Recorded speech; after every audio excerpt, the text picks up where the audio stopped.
Вільні народи вільної країни. Ми боремося за нашу свободу вже 16-й день.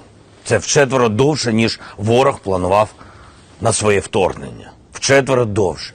Проти армії, яку вважали однією з найсильніших у світі. Яка сподівалася, що українці здадуться.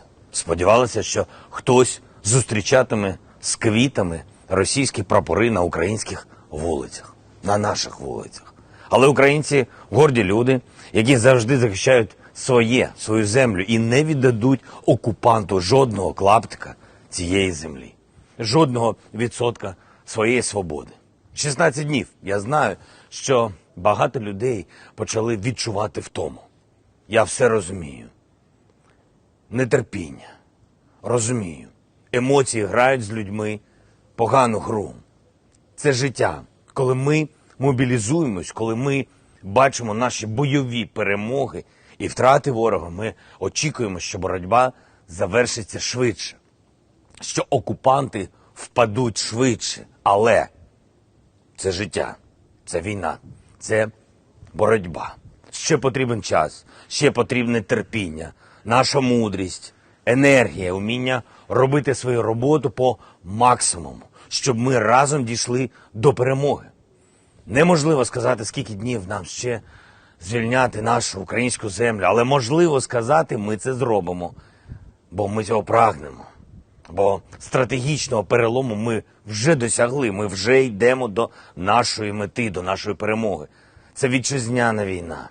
Війна з дуже впертим ворогом, який не звертає уваги на тисячі своїх, навіть своїх убитих людей, убитих солдатів, який збирає по всій Росії зараз резервістів та строковиків, щоб кинути їх у пекло цієї війни, який придумав завозити найманців проти наших людей, головорізів з Сирії, з країни, яку руйнували так само, як зараз окупанти знищують нас. Наш Маріуполь, наш Харків, Охтирку, Чернігів, Волноваху, Ізюм тощо. Вот так российские войска относятся к украинцам. Вот так относятся к Донбассу. Как они говорили, к русскоязычным людям. Как они всем кричали о защите. Которых в Москве столько всего наговорили. Ракеты, авиабомбы, артиллерия. А теперь вот еще сирийские наемники, которых вообще не различают, кто и на каком языке здесь разговаривает, в какую церковь ходит, какую партию поддерживал. Наемники, которые просто едут убивать на чужой, во всех смыслах этого слова, на чужой землі. За минулу ніч і ранок окупанти провели, як вони кажуть, демілітаризацію водопроводу в Чернігові. Місто залишилося без води. Робимо все, щоб відновити водопостачання через постійні обстріли в частинах Сумської, Київської, Донецької областей. Немає електрики, так, є проблеми з теплом, немає газу, води. Це гуманітарна катастрофа. Гуманітарна катастрофа – два слова, які стали повноцінним синонімом інших двох слів. Російська Федерація. Вночі окупанти бомбардували взуттєву фабрику, багатоквартирний будинок, дитячий садочок у Дніпрі. За що? Як вони загрожували російській державі? Руйнували житлові будинки у селах Сумської області. Продовжили катувати маріупольців, харків'ян, обстріляли ракетами Луцьк, Івано-Франківськ.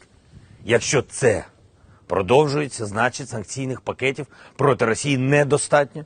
І я очікую, ми над цим працюємо вже сьогодні, нових санкційних рішень від наших партнерів. Росія повинна платити за цю страшну війну. Платити щоденно. Вчора відбулася дуже важлива зустріч лідерів країн Європейського Союзу. Довга, предметна. Ми знаємо, що говорили на цій зустрічі всі лідери. Хто говорив конкретно, хто нас підтримував, а хто мовчав, а хто старався, щоб формулювання були все ж таки недостатніми для України, Європи і для нашої спільної свободи. Як ми оцінюємо прийняте рішення? Дуже просто. Треба сильніше. Це не те, що ми чекаємо. Треба, щоб рішення політиків співпадали з настроєм їх народів, європейських народів. Ми ж знаємо цей настрій, і вони знають цей настрій. Кожен політик добре знає. В різних країнах цифри, вони не однакові, але опитування є, підтримка велика є. Щонайменше 60% за. І це переважна більшість за, щоб Україна була частиною Європи. Європейці чітко про це говорять. Я впевнений, своїм політикам вони чітко це скажуть, якщо вони ще це не зрозуміли. Рішення вчорашньої зустрічі лідерів ЄС тепер виходить на рівень Єврокомісії. Для реалізації, для конкретних процедур Євросоюз має зробити більше. Має зробити більше для нас, для України і для себе. Ми це очікуємо. Всі європейські народи очікують.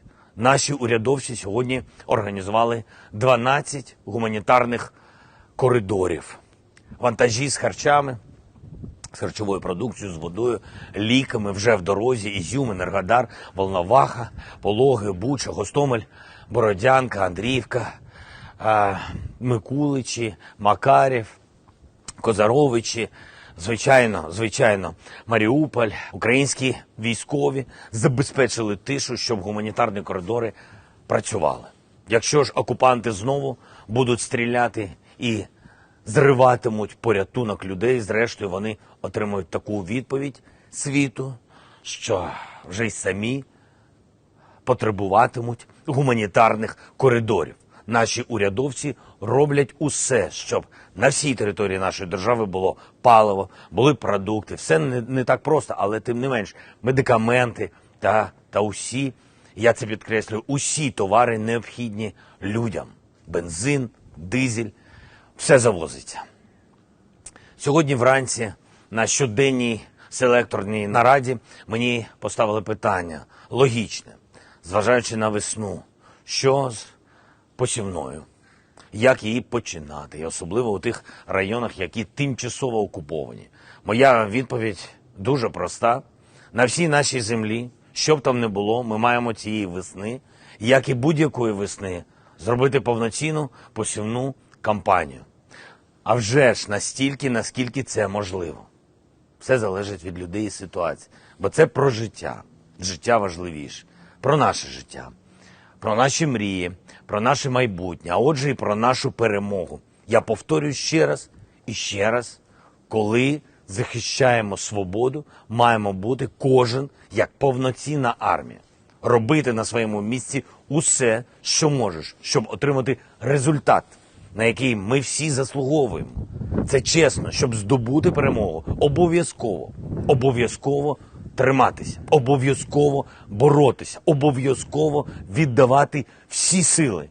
З таким сусідом легко не буде. Але з нами також, як вже з'ясувалося. Слава Україні!